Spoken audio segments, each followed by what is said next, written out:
नमस्कार साथियों, स्वागत है आप सभी का आपके अपने परिवार में। दोस्तों, हम बात करने वाले हैं बिहार पुलिस एग्जाम 2024 के बारे में। और आज की क्लास में हम बात करेंगे बिल्कुल आपके पेपर के अकॉर्डिंग सभी सिलेक्टेड टॉप 15 प्रश्नों की बात करने वाले हैं। जैसा कि आपको बता दें, ये जो मॉडल पेपर हैं हमारा सेकंड नंबर का है, या फिर आप कह सकते हैं, क्योंकि इससे पहले हमने जो क्लासें की थी वो लगभग 150 प्लस क्लासें पहले कर रखी हैं प्रैक्टिस सेट, जिसकी प्लेलिस्ट भी बनी हुई है। तो आपके 75% आने वाले हैं जीके जीएस के, क्योंकि 75% आपके लगभग 50% तो किसके होंगे, मतलब यहाँ पर जीके और करंट अफेयर्स के होने वाले हैं, और जनरल साइंस के लगभग 25-30% आएंगे। तो इस तरह आपके 75 तक यहाँ पर जनरल अवेयरनेस और जनरल साइंस का, करंट अफेयर्स का टोटल पर्सन आने वाला है। तो उसी को ध्यान में रखकर हम आपको लगातार ये प्रैक्टिस सेट उपलब्ध करवाएंगे। तो आपको सिलेक्शन चाहिए तो पहला प्रैक्टिस सेट बिल्कुल अटेंड करना।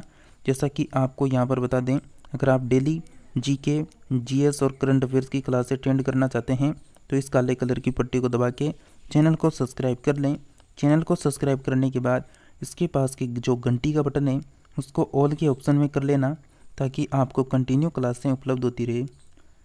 तो चलिए बात करते हैं फर्स्ट पर्सन से। फर्स्ट पर्सन है आपका कि यूनेस्को की जो स्थापना है वह कब की गई थी। तो यूनेस्को की स्थापना आपसे पूछी जा रही है। तो फ्रेंड्स, यूनेस्को की स्थापना कब हुई थी। यूनेस्को मतलब UNESCO मतलब यूनाइटेड नेशन एजुकेशनल साइंटिफिक यानी साइंटिफिक एंड कल्चरल ऑर्गेनाइजेशन, इसकी स्थापना की अगर हम बात करें तो राइट आंसर आना चाहिए 16 नवंबर 1945 को इसकी स्थापना हुई थी। तो सी ऑप्शन आपका करेक्ट आंसर रहेगा। नेक्स्ट पर्सन है कि यूनेस्को का जो मुख्यालय है वो कहाँ पर स्थित है। तो यूनेस्को का जो हेड क्वार्टर है वो कहाँ पर स्थित है। तो यूनेस्को का जो यहाँ पर जो है बिल्कुल मुख्यालय रहेगा वो पेरिस फ्रांस, आपका करेक्ट आंसर आना चाहिए। तो ए ऑप्शन आपका राइट आंसर है। तो पेरिस फ्रांस में स्थित है। नेक्स्ट है कि खरीफ की फसल कब बोई जाती है। तो बिल्कुल सिंपल सा पर्सन है। तो खरीफ की फसल सभी को पता होना चाहिए कब बोई जाती है। अभी जो चल रहा है समय उसी में बोई जाती है, मतलब जून जुलाई में। तो सी ऑप्शन करेक्ट आंसर रहेगा। मतलब नॉर्मल सवाल है, खरीफ की यहाँ पर पूछे तो खरीफ मतलब अभी का जो बारिश का समय होता है उसमें बोई जाने वाली फसल है। और आपसे पूछे यहाँ पर खरीफ की फसल कब काटी जाती है, तो आप सभी को पता होगा ये बोई जाती है जून जुलाई में, काटी जाती हैं अक्टूबर नवंबर में। सी ऑप्शन राइट आंसर है। नेक्स्ट है पर्सन, भारत का प्रथम वाइसराय कौन था। जो फ्रेंड्स आपका एग्ज़ाम रहेगा, यानी वह 7 अगस्त को होने वाला था, इसके बाद 11 अगस्त, उसके बाद 18, 21 अगस्त, उसके बाद 25 अगस्त और 28 अगस्त। तो आपका 7 अगस्त का जिसका भी यानी एग्ज़ाम है, यहाँ पर एक ही पारी में एग्ज़ाम होगा। उसके बाद नेक्स्ट जो पारी आएगी वो 11 तारीख को आएगी। इस तरह अलग अलग पारियाँ, मतलब 6 पारियों में एग्ज़ाम होगा और 6 दिन डिसाइड किए गए हैं कि इस दिन एग्ज़ाम लिया जाएगा। अब जिनका 7 यानी 7 तारीख को एग्ज़ाम रहेगा उस पेपर को हम सॉल्यूशन करेंगे और उसमें देखेंगे किस टॉपिक से ज़्यादा प्रश्न पूछेंगे, और उसी टॉपिक को हम यहाँ पर पूरा यहाँ पर क्लियर कर पाएंगे कि अगर इस पर्सन से नेक्स्ट शिफ्ट में प्रश्न आता है तो उससे बाहर न जाए। तो उसके लिए आप सभी कंटिन्यू बने रहिए, आपको आपके एग्ज़ाम के अकॉर्डिंग यहाँ पर कंटिन्यू क्लास मिलेगी। तो भारत का जो प्रथम वाइसराय था वो था लॉर्ड कैनिंग। तो आपका यहाँ पर डी ऑप्शन करेक्ट आंसर रहेगा। अगर लॉर्ड कैनिंग की हम बात करें तो लॉर्ड कैनिंग का जो यहाँ पर शासनकाल रहा था वो रहा था 1856 से लेकर 1862 तक इसका शासनकाल रहा। और यह भारत में जो है कंपनी द्वारा नियुक्त किया गया अंतिम गवर्नर जनरल तथा भारत का प्रथम वाइसराय था। ये बात ध्यान रखना, मतलब कंपनी के द्वारा नियुक्त किया गया अंतिम गवर्नर जनरल भी है और भारत का प्रथम वाइसराय भी है। और साथ ही इसके कार्यकाल में क्या हुआ था, इसके कार्यकाल में आप सभी को पता है सबसे बड़ा स्वतंत्रता संग्राम हुआ था, जिसे हम यहाँ पर कहते हैं क्या, उसे कहते हैं 1857 की क्रांति। यानी जो 1857 की क्रांति हुई थी इसने ही सफलतापूर्वक जो है इसका दमन किया था और उसकी बड़ी उपलब्धि मानी जाती है। तो यहाँ पर लॉर्ड कैनिंग की बड़ी उपलब्धि भी मानी जाती है इससे, यानी सफलतापूर्वक जो यानी 1857 की क्रांति थी उसका सफलतापूर्वक यहाँ पर दमन किया गया था, तो इसकी सबसे बड़ी उपलब्धि मानी जाती है। नेक्स्ट पर्सन है कि सहायक संधि भारत में ब्रिटिश क्षेत्र का विस्तार करने के लिए अभ्यास की जाने वाली सबसे महत्वपूर्ण नीतियों में से एक थी जिसे किसके द्वारा पेश किया गया था? तो सहायक संधि भारत में ब्रिटिश क्षेत्र का विस्तार करने के लिए अभ्यास की जाने वाली सबसे महत्वपूर्ण नीति थी। ये किसके द्वारा पेश की गई थी? राइट आंसर हो जाएगा आप सभी का लॉर्ड वेलेस्ली के द्वारा। तो सी ऑप्शन आपका करेक्ट आंसर रहेगा।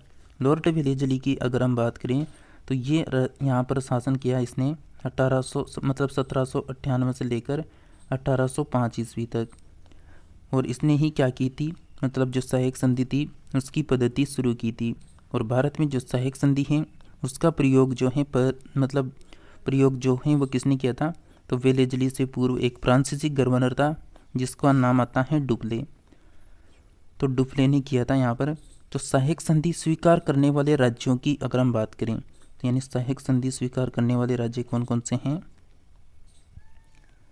तो सहायक संधि स्वीकार करने वाले राज्यों में अगर हम बात करें तो यहाँ पर आएगा पहले कौन? हैदराबाद। तो हैदराबाद जो है इसने कब स्वीकार की? 1798 में, यानी 1798। उसके बाद यहाँ पर कौन आता है? उसके बाद आता है मैसूर। तो मैसूर की अगर हम बात करें तो मैसूर ने की थी यहाँ पर 1799। उसके बाद यहाँ पर आता है कौन? यानी तंजौर। तंजौर ने कब स्वीकार की? तो तंजौर ने स्वीकार की थी, तंजौर ने भी बिल्कुल 1799 में स्वीकार की थी। उसके बाद यहाँ पर स्वीकार की गई थी अवध रियासत के द्वारा। तो अवध ने स्वीकार की थी 1801 में।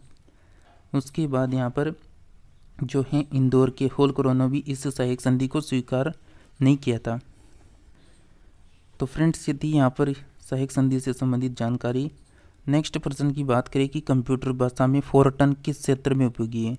तो फोरटन की बात हो रही है यहाँ पर कंप्यूटर में। तो फोरटन जो है बिल्कुल यहाँ पर जो है साइंस विज्ञान के क्षेत्र से संबंधित हैं। तो सी ऑप्शन आपका करेक्ट आंसर रहेगा। नेक्स्ट प्रश्न है कंप्यूटर भाषा में जो कोबल हैं वो किसके लिए उपयोग होती है? तो कोबल जो है वो उपयोग होती है व्यावसायिक कार्य के लिए। ये ऑप्शन करेक्ट आंसर है। नेक्स्ट है कि डॉक्ट्रिन ऑफ लैप्स नीति किसने बनाई थी? डॉक्ट्रिन ऑफ लैप्स नीति किसने अपनाई थी, किसने बनाई थी? राइट आंसर रहेगा लॉर्ड डलहौजी ने बनाई थी। तो सी ऑप्शन करेक्ट आंसर है। जैसा कि फ्रेंड्स यहाँ पर जो बात हो रही है किसकी, डॉक्ट्रिन ऑफ लैप्स नीति, तो ये लॉर्ड डलहौजी ने तो बनाई थी। लेकिन यहाँ पर बात करें तो हड़प नीति हड़प नीति भी किसने अपनाई? लॉर्ड डलहौजी ने। और यहाँ पर बात करें तो राज्य हड़प नीति या फिर कह सकते हैं व्यवस्थित सिद्धांत डॉक्ट्रिन ऑफ लैप्स, इसकी जो शुरुआत की वो लॉर्ड डलहौजी ने तो की है। लेकिन लॉर्ड डलहौजी ने इस हड़प नीति के तहत कौन कौन से राज्य को हड़पा था उसकी अगर हम बात करें तो फर्स्ट में यहाँ पर आता है कौन? फर्स्ट में आता है सतारा। तो सतारा को हड़पा गया 1848 में। उसके बाद आता है कौन? जैतपुर। जैतपुर को यहाँ पर हड़पा गया था। जैतपुर के साथ एक और ले लें यानी संबलपुर, तो संबलपुर भी, ये दोनों एक साथ 1849 में हड़पे गए थे। उसके बाद नेक्स्ट अगर हम बात करें बघाट की, यानी जो बघाट हैं, बघाट को हड़पा गया था यहाँ पर 1850 में। उसके बाद उदयपुर रियासत की बात करें, उदयपुर जो रियासत है उसको हड़पा गया 1852 में। उसके बाद बात करें झांसी, जो आप सभी को पता है झांसी की रानी, जो एक एपिसोड भी आता है, तो उसमें उसको हड़पा गया 1853 में। फिर लास्ट हम बात करें यहाँ पर किसकी? नागपुर की। तो नागपुर जो है इसको यहाँ पर हड़पा गया था 1854 में। तो आधी रियासतें जो हैं अंग्रेज़ों ने उनके राज्य में विलय कर लिया था। तो ये सभी रियासतें बिल्कुल हड़प नीति के तहत हड़पी गई थी डलहौजी के द्वारा। नेक्स्ट प्रश्न की ओर बढ़ें तो नेक्स्ट प्रश्न है आपका निम्नलिखित में से किन कोशिकाओं में नाभिक नहीं होता है? तो कौन सी कोशिका हैं जिनमें नाभिक नहीं होता है? राइट आंसर रहेगा लाल रक्त कोशिकाएं, बिल्कुल बी ऑप्शन करेक्ट आंसर है। फ्रेंड्स आपको अगर क्लास अच्छी लग रही है तो क्लास को आप अधिक से अधिक फ्रेंड्स को शेयर कर दें। जो भी आपके भाई बहन हैं जो BPC exam Bihar police constable exam की तैयारी करें उनको अधिक से अधिक शेयर करें ताकि वह भी इस प्रैक्टिस सेट को अटेंड कर सके, क्योंकि इसमें आपको सभी सेलेक्टेड पर्सन देखने को मिलेंगे जो बिल्कुल एग्ज़ाम में एग्जीक्यूट पूछे जाते हैं। नेक्स्ट पर्सन है, वह सबसे छोटा जीव कौन है जो स्वयं विकास एवं प्रजनन करने में समर्थ है। तो सबसे छोटा जीव कौन सा रहेगा जो स्वयं विकास और प्रजनन करने में समर्थ है? माइक्रोप्लाज्मा आपका राइट आंसर आना चाहिए, सी ऑप्शन। नेक्स्ट है कि मुगल सम्राट हुमायूं का मकबरा है। तो मुगल सम्राट हुमायूं का मकबरा कहाँ पर स्थित है? राइट आंसर आएगा फ्रेंड्स आप सभी का यहाँ पर बिल्कुल ऑप्शन नंबर बिल्कुल करेक्ट आंसर है, दिल्ली में। तो बी ऑप्शन करेक्ट आंसर है। यहाँ पर बात करें किसकी, हुमायूं का मकबरा। जो हुमायूं का मकबरा है ये वास्तुकला से प्रेरित एक मकबरा है और ये नई दिल्ली के जो क्या है मतलब दीन फना यानी दीन फनाह अर्थात पुराने किले के निकट निजामुद्दीन औलिया की दरगाह के पास में स्थित है और 1570 में इस मकबरे का जो निर्माण है वो हाजी बेगम ने करवाया था। नेक्स्ट पर्सन है कि वर्ल्ड जो बैंक है मतलब विश्व बैंक का मुख्यालय कहाँ पर स्थित है? तो विश्व बैंक का जो मुख्यालय है वह कहाँ पर रहेगा? वाशिंगटन डीसी में रहेगा, बी ऑप्शन हमारा करेक्ट आंसर है। नेक्स्ट है कि बंगाल सती विनियम यानी विनियमन 1829 भारत के किस गवर्नर जनरल द्वारा लाया गया था? तो बंगाल सती विनियम 1829 भारत के किस गवर्नर जनरल द्वारा लाया गया? राइट आंसर आएगा फ्रेंड्स आप सभी का यहाँ पर बिल्कुल Lord William Bentinck correct answer हो जाएगा, बी ऑप्शन। अगर हम इसके काम की बात करें, इसके कार्यकाल की बात करें तो इसका जो लॉर्ड विलियम बेटिंग का कार्यकाल रहा था वो 1828 से लेकर 1835 तक रहा और 1833 की अगर हम बात करें तो 1833 में चार्टर एक्ट के द्वारा इन्हें भारत का पहला गवर्नर जनरल बनाया गया था। तो भारत का पहला गवर्नर जनरल जो है लॉर्ड विलियम बेटिंग को 1833 के चार्टर एक्ट के द्वारा बनाया गया और इन्हीं के कार्यकाल में क्या हुआ, जो इन्हीं राजा राम मोहन राय थे, यानी राजा राम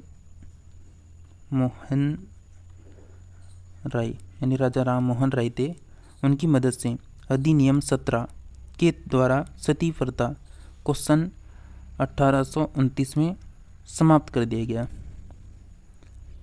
नेक्स्ट पर्सन की बात करें कि निम्नलिखित में से कौन सा कथन है जो गलत है? तो कौन सा कथन रहेगा जो फ्रेंड्स यहाँ पर गलत है? करेक्ट आंसर हो जाएगा आप सभी का ऑप्शन नंबर ए, पदार्थ के कण स्थिर अवस्था में होते हैं। तो ए ऑप्शन राइट आंसर होगा। नेक्स्ट है कि निम्नलिखित में से न तो तत्व हो न ही योगी को। तो ऐसा कौन सा तत्व होगा जो ना तो यौगिक है नहीं तत्व होगा? तो कौन है यहाँ पर? तो बिल्कुल वायु जो है न तो तत्व है न ही यौगिक है। तो ए ऑप्शन करेक्ट आंसर होगा। नेक्स्ट है कि जल शोधन में कौन सी प्रक्रिया का प्रयोग किया जाता है? तो जल शोधन में कौन सी प्रक्रिया का प्रयोग किया जाता है? तो विपरीत प्रासरण करेक्ट आंसर होगा, बी ऑप्शन। नेक्स्ट है कि स्वतंत्र भारत के गवर्नर जनरल कौन थे? तो स्वतंत्र भारत के गवर्नर जनरल हो जाएंगे कौन? बिल्कुल लॉर्ड माउंटबेटन करेक्ट आंसर रहेगा, बी ऑप्शन। तो स्वतंत्र भारत के प्रथम गवर्नर यानी जो प्रथम गवर्नर थे वो जनरल लॉर्ड माउंटबेटन हुए, जबकि स्वतंत्र भारत के प्रथम एवं अंतिम जो यहाँ पर जनरल थे वो कौन रहे? चक्रवर्ती राजगोपालाचारी थे जो एक भारतीय गवर्नर थे। तो यहाँ पर स्वतंत्र भारत के प्रथम और अंतिम पूछ रहा हूँ मैं, जिसमें केवल शब्द यूज हो रहा है जनरल, गवर्नर नहीं, मतलब गवर्नर जो शब्द हैं वो यूज नहीं हो रहा है, केवल जनरल शब्द यूज हो रहा है। मतलब यहाँ पर स्वतंत्र भारत के प्रथम और अंतिम जनरल चक्रवर्ती राजगोपालाचारी थे। नेक्स्ट प्रश्न है कि जीवन की मूलभूत इकाई क्या है? तो जीवन की जो मूलभूत इकाई रहेगी बिल्कुल कोशिका करेक्ट आंसर रहेगा, ए ऑप्शन। नेक्स्ट है कि प्रोटीन संश्लेषण में निम्नलिखित में से मतलब निम्नलिखित कोशिकांगों में से किनकी भूमिका सबसे अधिक महत्वपूर्ण है? तो प्रोटीन संश्लेषण में किन कोशिकांगों में निम्न में से मतलब कौन सी भूमिका सबसे अधिक महत्वपूर्ण है? तो बिल्कुल अंतर्द्रव्य जालिका और राइबोसोम आपका करेक्ट आंसर होगा सी ऑप्शन। नेक्स्ट है कि भारतीय राष्ट्रीय कांग्रेस के अध्यक्ष जो सेशन के प्रारंभ में ही जेल चले गए।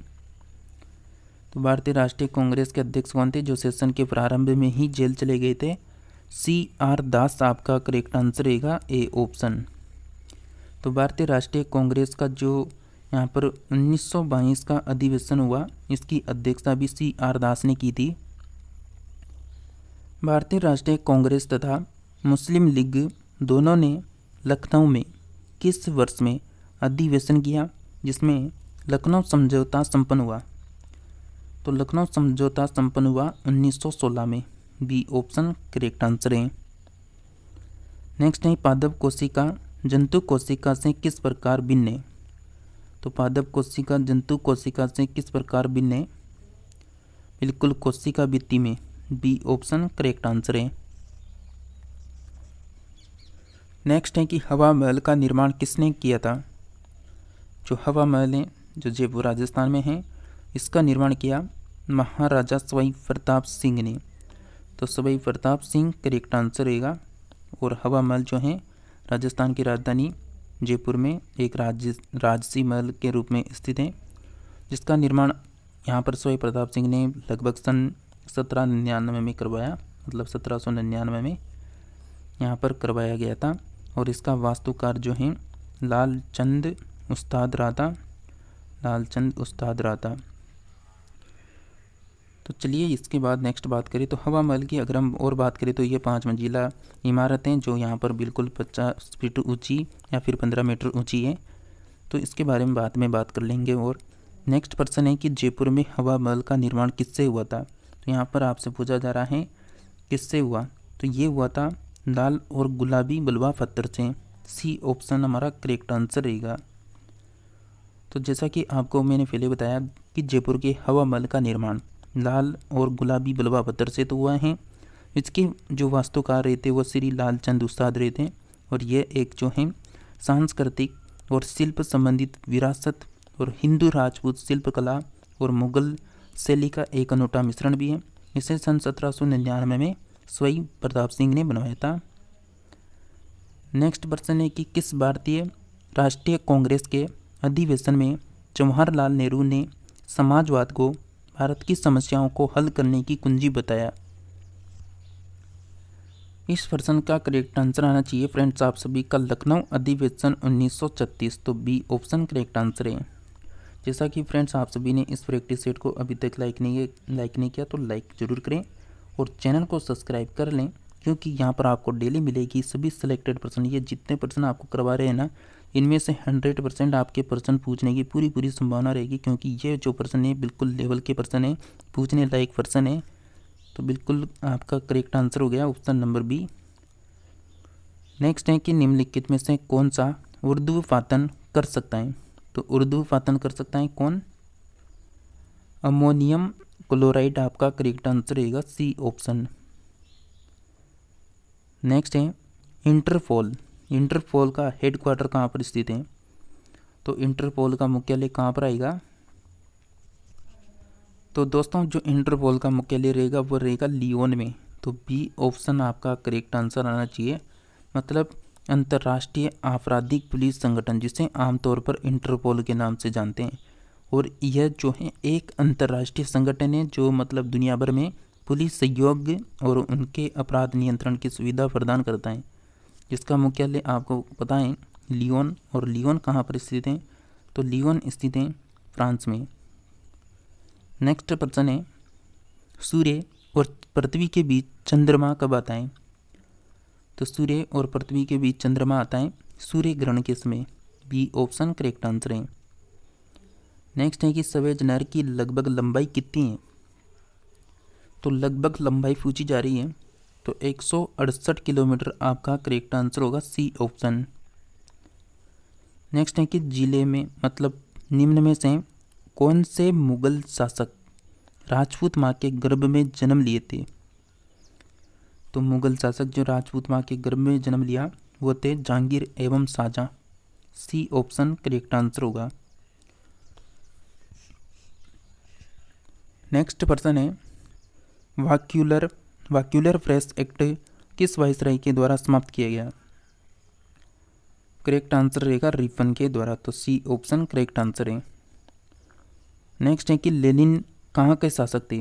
तो लेनिन जो है वो कहाँ के शासक थे? सोवियत रूस के शासक थे। सी ऑप्शन करेक्ट आंसर है। खुदा बख्श यानी फाटागार कहाँ पर स्थित है? तो खुदा बख्श जो फाटागार रहेगा वह पटना में स्थित है। तो ए ऑप्शन करेक्ट आंसर है। नेक्स्ट है कि फिलिस्तीन किस किनके विरोधी में लड़े थे? तो फिलिस्तीन किनके विरोधी में लड़े थे? देखिए फ्रेंड्स, ऐसे मज़ा नहीं आ रहा, आप क्लास को शेयर नहीं कर रहे हैं तो क्लास को जल्दी से शेयर कर दें ताकि और जोश के साथ आपको ये प्रैक्टिस सेट लगातार उपलब्ध करवा सकें। तो फ्रेंड्स बिल्कुल आपका करेक्ट आंसर आना चाहिए। फिलिस्तीनी जो है वो किनके विरोध में खड़े हुए थे? बिल्कुल करेक्ट आंसर रहेगा यहाँ पर आप सभी का, यानी यहूदियों आपका करेक्ट आंसर हो जाएगा। C option. नेक्स्ट है कि सिकंदरी कारखाना में क्या बनाया जाता था? तो सिकंदरी जो कारखाना था उसमें क्या तैयार होता था? राइट आंसर रहेगा आप सभी का खाद तैयार होता था। तो बी ऑप्शन आपका राइट आंसर है। नेक्स्ट है कि विधायक के लिए न्यूनतम आयु सीमा क्या निर्धारित की गई है? तो विधायक बनने के लिए कितनी सीमा चाहिए? अगर आप भी 25 वर्ष के हैं तो बिल्कुल विधायक बनने के लिए तैयार हैं। तो सी ऑप्शन करेक्ट आंसर रहेगा 25 वर्ष। नेक्स्ट है कि नई दिल्ली का शिला विन्यास 15 दिसंबर 1911 को किसने किया? तो नई दिल्ली की बात हो रही है, तो नई दिल्ली की जो शिला विन्यास की बात की जा रही है 15 दिसंबर 1911 को सम्राट जॉर्ज पंचम ने किया था। तो बी ऑप्शन राइट आंसर रहेगा। और जितने प्रश्न आपको देखने को मिल रहे हैं ना, ये हर सब्जेक्ट से उठाए गए प्रश्न, सभी सिलेक्टेड प्रश्न पूछे जाने वाले प्रश्न हैं। तो आप सभी वीडियो को लाइक करके बिल्कुल चैनल को सब्सक्राइब करके रखना ताकि इस तरह के प्रश्न आपके यानी मिस ना हो। नेक्स्ट प्रश्न है कि विख्यात चित्रकार राजा कवि वर्मा ने तेल चित्रकला कहाँ से सीखी थी? करेक्ट आंसर रहेगा थायोडोर सैम्पन से सीखी थी, थायोडोर जेनसन से सीखी थी। ए ऑप्शन करेक्ट आंसर रहेगा। नेक्स्ट प्रश्न है, पंडित जवाहरलाल नेहरू की सर्वाधिक चर्चित पुस्तक कौन सी है? तो पंडित जवाहरलाल नेहरू की सर्वाधिक जो चर्चित पुस्तक रहेगी वो discovery of India. Correct answer रहेगा बी ऑप्शन। नेक्स्ट है कि नैतिक यानी नीति निर्देशक तत्वों में बालकों के लिए निःशुल्क प्राथमिक और अनिवार्य शिक्षा का प्रावधान संविधान के किस अनुच्छेद द्वारा यहाँ पर किया गया था? राइट आंसर रहेगा आर्टिकल 45 के तहत।